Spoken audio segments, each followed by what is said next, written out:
What's up guys? Eto na, tapos na. Nakonekta na natin yan. Nakandun yung ano niya.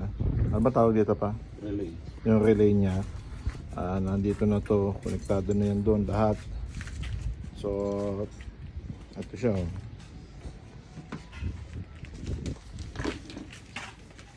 Subukan natin yung busina. Subukan natin ang busina ng pip pip. Ang ganda, di ba? At tunog ng Honda Pilot ko eh. So babalik na lang natin to. Pero bago ibalik, lilinisin daw ni Papa tong Kasi may alaga siyang daga dito eh. Ayan, lilinisin yan. Kuha kaya na toothbrush, tubig, hose. Meron yan, sige, meron yan. Okay na.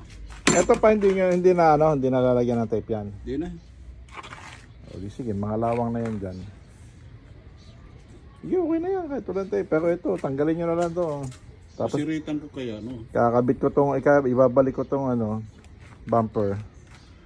Yung bumper, pag tatanggal nyan, YouTube lang. Yan, pag wala kayong alam, YouTube lang. Bakit meron ito?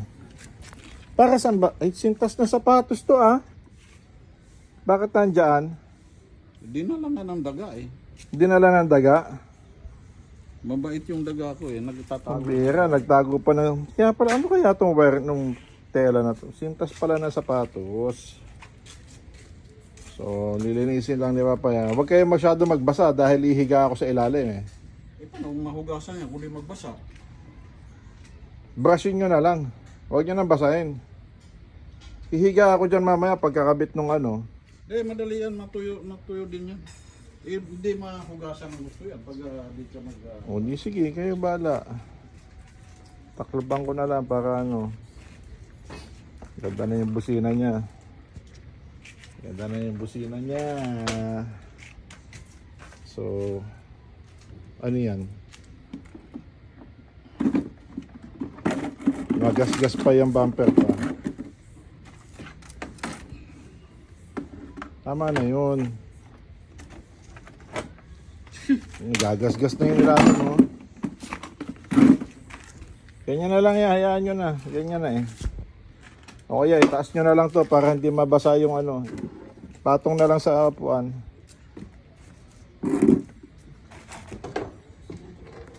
Baka makakatak yung wire ro.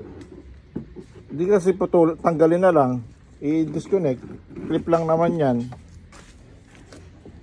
Nasaan ba kasi yung nito? Hindi naman napipindot.